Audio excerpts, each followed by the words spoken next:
Hey everyone, let's talk about diabetes. Now, I know it affects millions of people, but for a second, what if we stopped thinking about it as just a disease? What if we looked at it like a super complex and, yeah, sometimes troubled economic system that's running inside your own body? Let's dive into that idea. So to really get our heads around this, let's start with a big question. What if your body managed all its energy like a bank account? Seriously, this one idea, this one analogy, is really the key to unlocking how this whole internal economy works. All right, so first things first, let's talk about your body's energy budget. To make this super simple, we're going to use an analogy you already know pretty well, your salary. It's the perfect way to break down a really complex biological thing. Okay, so picture this. The food you eat, and we're talking specifically about the glucose you get from that food, that's your salary. It's your paycheck. It's the total energy income your body has to work with. And just like with a real paycheck, you don't spend it all the second it hits your account, right? Of course not. Well, your body is just as smart. It uses some of that glucose right away for all its daily expenses. You know, powering your muscles, keeping your brain firing, literally everything you do. So what about the leftovers? That extra cash? Simple. Just like you'd stash it in a savings account, your body stores any extra glucose. This is your rainy day fund, ready for when you're fasting or maybe you need a sudden burst of energy. But here's the thing, and this is really important. You can't just think money into your savings account, can you? Nope. You need someone to handle the deposit, like a bank manager. And your body is exactly the same. It needs a manager to take that extra glucose floating around in your blood and actually put it into storage. Okay, so who are these key players in our little body economy? Let's pull back the curtain and meet the real biological managers and banks running the whole show. All right, first up, meet insulin. This is our primary bank manager. It's a hormone, and its main job is to lower your blood sugar by taking all that extra glucose, our salary, remember, and moving it into savings. And that savings isn't cash. It's a molecule called glycogen, which gets stored in your liver, your muscles, and even your brain. But here's the cool part. Insulin isn't a solo act. It's got a partner, kind of like its opposite number. And that partner is glucagon. If insulin is the deposit manager, think of glucagon as the one who handles withdrawals. So when your blood sugar dips too low, glucagon steps in, pulls that glycogen out of storage, and turns it back into glucose you can use right away. They're a perfect tag team. One stores, the other releases. A beautiful balance. So where do these two managers even come from? Well, they're made in the pancreas, which you can think of as our body's central bank, or maybe a hormone factory. Inside this factory, you've got these little specialized workshops. You've got beta cells, and they're the ones churning out insulin. And right next door, you've got alpha cells, and they're making the glucagon. It's this incredible, finely tuned production line. So you can see, when everything's working, it's this beautiful, balanced system. But diabetes, that's what happens when this whole banking system runs into some major trouble. And it turns out there are two main ways it can all go wrong. And before we get into the how, it's really important to get a sense of the scale here. Yeah, there are two main types of diabetes, but the numbers aren't even close.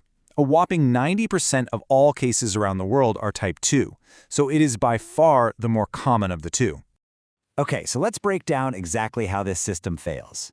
With type 1 diabetes, the problem is, well, it's simple and it's devastating. The bank manager, insulin, is just gone. Poof. The factory that makes it has been completely shut down. Now, with type 2, it's a different story.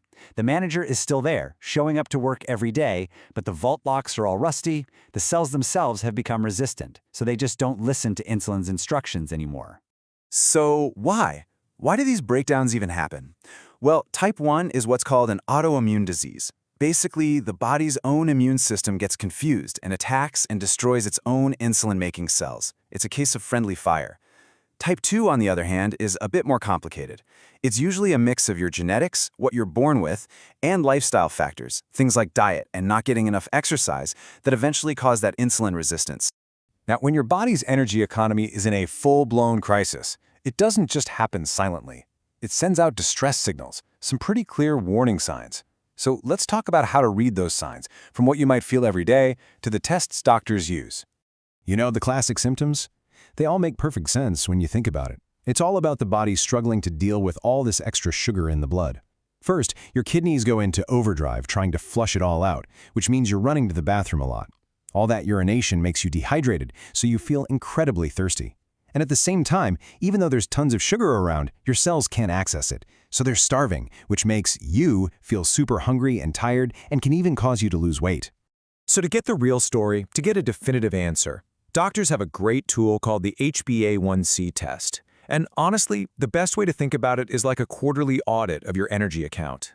It doesn't just look at one day, it measures how much of your red blood cells have gotten kind of sugar-coated over the last 2 or 3 months. It gives you a long-term average. Generally, under 5.7% is considered healthy, but if you hit 6.5% or higher, that's the diagnostic line for diabetes. Okay, and all of this brings us to what is maybe the most important question of all. Why does any of this matter? Like, what's the big deal about high blood sugar? What actually happens if this system stays broken for a long, long time? So let's get right to it. What happens when all that sugar is just running wild through your body? Here's the #1 thing you need to understand.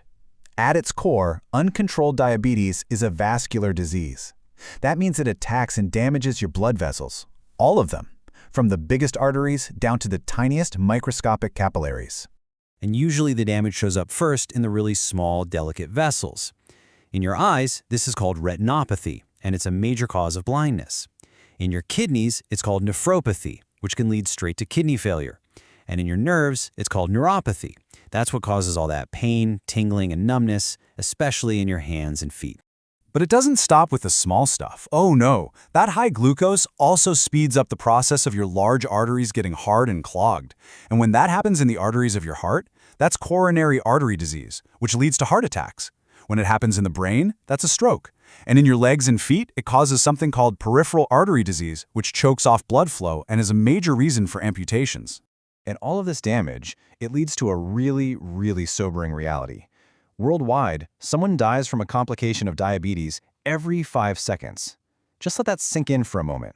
It's an absolutely staggering number that shows you just how serious this is on a global scale. So here we are, right back where we started.